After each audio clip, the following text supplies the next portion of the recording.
everyone. Welcome back to another episode of Design Talk. I'm Alice, and I'm thrilled to have you with us today. This episode is going to be extra valuable because we're talking about something that sneaks into almost every household: clutter. That's right, but not just clutter in general. Today, we're focusing on decluttering when you don't live alone.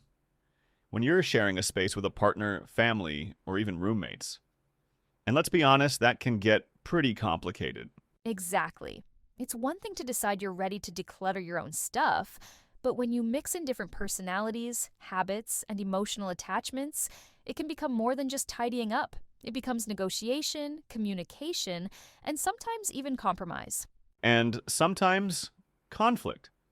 I think many of our listeners will relate. Actually, we got a message from Julia, one of our longtime listeners. She wrote, "My partner loves keeping every single cooking gadget, even ones we never use. I can't even fit a new pan in the cupboard without a balancing act. How do we agree on what stays and what goes without turning it into an argument?" That's such a good example. Thank you, Julia. And it really shows the challenge when clutter feels like comfort to one person, but chaos to another. So, where do we even start, Mark? I think step one is always communication. Before you even touch a single item, sit down together and talk about your goals. Ask each other, what does a clutter-free home look like to you? Why is it important? It helps both sides feel heard. Yes, because without that groundwork, it can easily feel like someone is just imposing their preferences. And another tip I love, agree on a schedule. Don't try to do the whole house in one exhausting day. Maybe dedicate an hour on Sunday afternoons for a few weeks. That's great. And prioritize areas. Shared spaces, like the living room, kitchen, or entryway, usually affect everyone's mood more than, say, the garage. Right. And you know what? You can make it fun. Play music, set a timer, maybe even turn it into a little challenge. One listener, Kevin, told us he and his roommate created a 15-minute purge game. Whoever collected the most unused items in that time got to choose the pizza toppings that night. That's brilliant. I love the gamification. And rewards definitely help. A nice dinner, a movie night, or just enjoying the new, cleaner space can be a great motivator. But here's something important: boundaries. Everyone needs their own zones. Maybe one shelf in the closet belongs to you, one to your partner. No interference. That way, people still feel ownership and respect. Yes.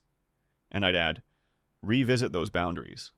What felt fair 6 months ago might not feel fair now if things have shifted. Now, let's touch on the emotional side, because for many people, letting go of items is hard. One listener, Samantha, shared that her husband kept boxes of old concert tickets, programs, and wristbands. For him, they weren't clutter. They were memories. That's so relatable, and sometimes the solution isn't throw it away. Maybe it's creating a memory box or scanning items into digital form. That way, you preserve the memory without drowning in physical stuff. Yes, and donating is another powerful approach. When you frame it as giving these things a second life, helping someone else, it becomes easier to release them. And it builds positive momentum. Every bag donated or recycled is progress. The last part, of course, is maintenance. You don't want to end up in the same situation 6 months later. That's why I recommend mini check-ins. Once a week, spend 10 minutes scanning the shared areas. If something's piling up, address it before it becomes overwhelming. Great advice. And to all our listeners, remember, decluttering together is not just about the stuff. It's about teamwork, communication, and building a more harmonious space. Exactly, and we'd love to hear more of your stories. How do you handle decluttering with others? Email us or send a voice note. We might feature you on a future episode. Well, that wraps up today's discussion. Thanks so much for tuning in. And remember, every little step counts. Clear space, clear mind.